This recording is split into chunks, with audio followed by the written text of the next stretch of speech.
Welcome to another edition of What'cha Drinkin from Quirk's Media. I'm Dan Quirk, Vice President of Marketing. Today, we're interviewing Finn Raben, Director General of ESOMAR. Well, hi Finn, how are you this morning? Well, I guess it's morning for me, but afternoon for you.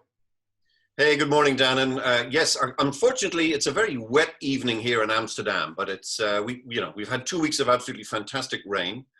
As you can hear, I'm a little bit blocked, but that's because I'm also a hay fever sufferer. So the rain actually today is a godsend for me. It's a good thing, unfortunately, for the rest of the population, but good for me. Right. Well, I have to start out right away with What'cha Drinkin. So, well, we're in Holland, right? The home of genever. And so there is a sibling rivalry between genever and gin. Genever is usually made from a grain, so rye or wheat, but gin, of course, can be made from anything. And I'm a great gin fanatic, actually. So the whole kind of popular movement into fancy gins is just straight up my street. So today, I am drinking a gin and tonic with a gin which comes from Bangkok, Thailand, believe it or not. This is made by an Australian gentleman who moved to Thailand a number of years back. It's a small little distillery. It's called Iron Balls, and it's a fantastic gin. So anybody who's in Bangkok, I can certainly recommend getting a bottle of that. I wish I had picked some up when I was there at the ESOMAR APAC. Was that 2 years ago, maybe? Yeah, well, that's where that bottle comes from, believe it or not. So it's and it's my last one, so I'm sparingly using it. Well, I am drinking. So it's 11 a.m. here, so it's really a little early to drink. But I'm drinking rum chata, which is a cream rum. It's a dairy rum, very cinnamon flavored. So it's a little bit like having melted cinnamon ice cream. Normally, I would put it in coffee, and that's what I was going to do. But actually, it's pretty delicious straight up. So, well, cheers. No, I'll have to have that. Yes, cheers. So, I wanted to ask you. So, ESOMAR is a global association, more so than any other association. And in this time when we can't travel, how are you creating and facilitating the community of your members? Well, so as you say, the lockdown, whether that's the social distancing, is a real problem for us because usually it's through our events and means of meeting people in the different countries that we get to build that sense of community and learn what's going on.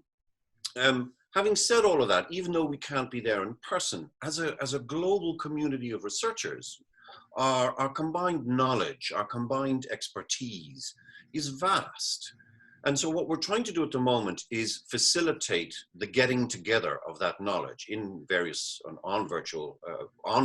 virtual platforms, because we think that, the body of knowledge and experience that we can bring to the problem will help any company or any government chart a better way out of these circumstances than if they were not to do any research at all.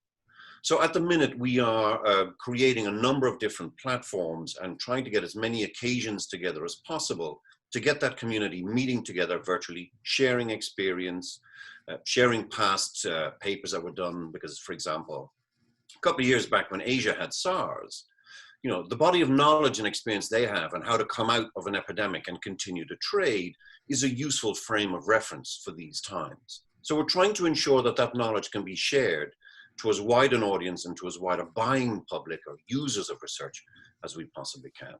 Yeah, well, I think you bring up a great point. We've all worked with data. I mean, that's what marketing research is. And boy, is data important now more than ever.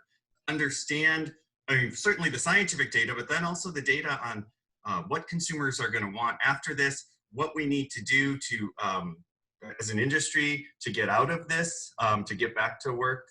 It's definitely important. I want to move on now to the little fun part of this too. Right. I have a box with questions here. I'm going to draw one out at random and read you a question here. And here's one that I think a lot of people in a lot of different industries are wondering.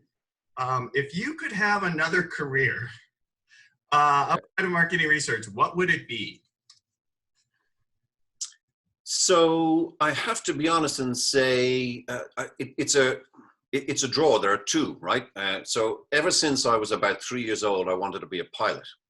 But my eyesight let me down. I'm very short-sighted, so I wasn't able to qualify to learn how to fly a plane. So that's the one.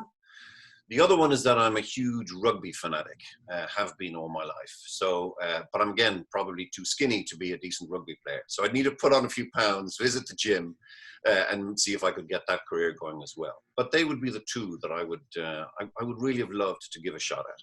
Yes, I could see it. You might be a little late for rugby too. Just saying. Well, I'm not so sure about that. I mean, Ray Pointer, who we both know very well, played rugby just up until a couple of years ago. In fact, he may still be playing. So, but I think it's too late for me, certainly. But well, I hope to interview him, and maybe I'll find out more about that. What's interesting about it. So, as much as I know that the marketing research industry is suffering along with so many others. I mean, even both of the careers you're talking about, there's not a lot of pilots flying right now, and there's not a lot of rugby players playing right now. So we are all in this together. So never a truer word, and I think you mentioned earlier how important it is to look at the data, which it undoubtedly is. And, if there's a message that we should be kind of underlining is if you have data at your hands, use it, because it will help you think about things differently. And as I said, hopefully chart a better way out of these trying and challenging times. At the same time, I think we mustn't get bogged down.